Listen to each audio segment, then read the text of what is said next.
Hey, welcome back to my channel. நீங்களாம் எப்படி இருக்கீங்க? நான் உங்கள் விஜயகுமாரி.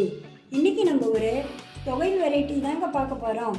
இன்றைக்கி நம்ம பார்க்க போகிற ரெசிபி பச்சை சுண்டைக்காய் தொகையலுங்க.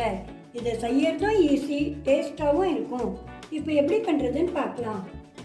ஒரு கப் பச்சை சுண்டைக்காய் எடுத்து அதை வாஷ் பண்ணி அதில் மேலே காம்பு இருக்கும், அதெல்லாம் எடுத்துட்டு க்ளீன் பண்ணி வச்சுருக்கேங்க. ஒரு கிண்ணத்தில் தண்ணி எடுத்து வச்சுக்கோங்க. இந்த சுண்டைக்காயை இதை மாதிரி ரெண்டாக கட் பண்ணி போட்டுக்கணும். இந்த சட்னி செய்யறதுக்கு இதை இடிக்க வேண்டாம், கறி குழம்புன்னா இடித்து பண்ணலாம். இதுக்கு அப்படியே ரெண்டாக கட் பண்ணிக்கலாம். இதே மாதிரி எல்லா சுண்டைக்காயும் கட் பண்ணி போட்டுக்கணும்.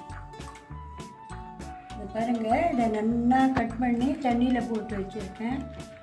இதை அப்படி கையில் நல்லா கசக்கிட்டு இதை ஒரு பிளேட்டில் எடுத்து வச்சுக்கோங்க. தண்ணி இல்லாமல் எடுத்து வச்சுக்கணும்.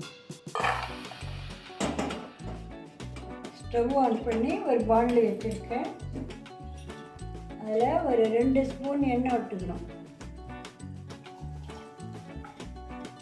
இந்த காஞ்ச எண்ணெயில் இந்த சுண்டைக்காயை போட்டு நல்லா வதக்கிக்கணும்.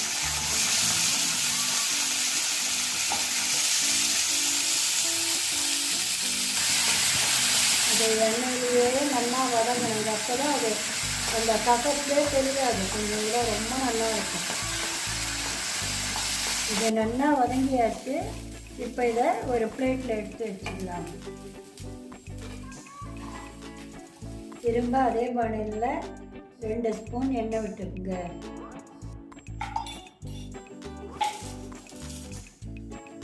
ஒரு ஸ்பூன் கடலைப்பருப்பு, 2 ஸ்பூன் உளுத்தம்பருப்பு,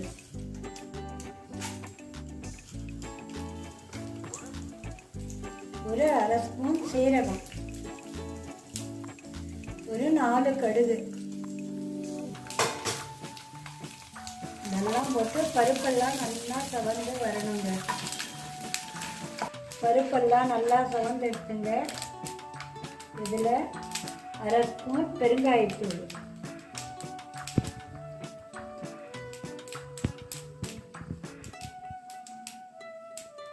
ஒரு துண்டு இஞ்சி, ஒரு புடி கருவேப்பிலை,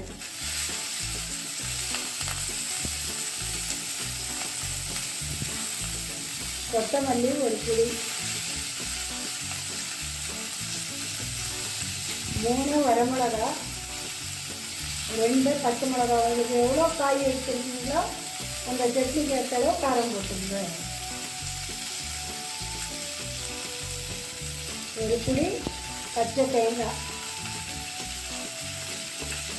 ஒரு புடி கட் பண்ண வெங்காயம். இதெல்லாம் போட்டு நல்லா வதக்கிக்கணும்.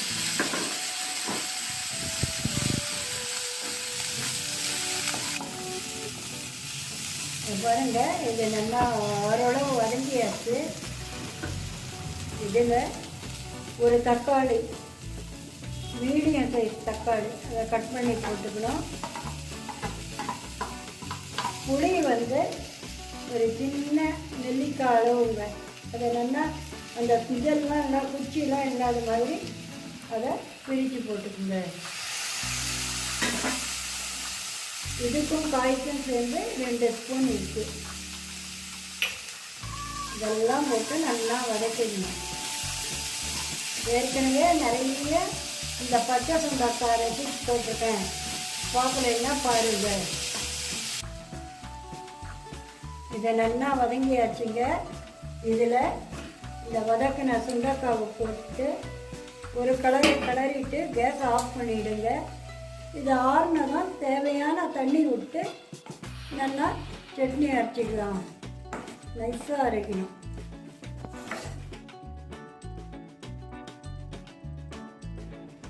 இப்போ தாளித்து கொட்டிக்கலாம். ஸ்டவ் ஆன் பண்ணி ஒரு பாண்டில் வச்சுருக்கேன்.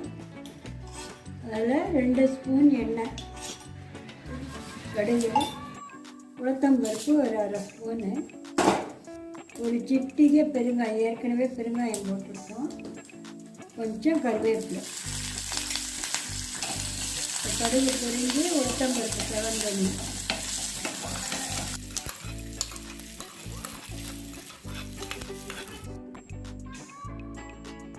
சுவையான சுண்டைக்காய் துவையல் ரெடி. நீங்களும் ட்ரை பண்ணி பார்த்துட்டு எப்படி இருக்குன்னு சொல்லுங்கள். நீங்கள் ஃபஸ்ட் டைம் பார்க்குறவளா இருந்தால் மறக்காமல் லைக், ஷேர், சப்ஸ்கிரைப் பண்ணுங்கள். தேங்க்யூ.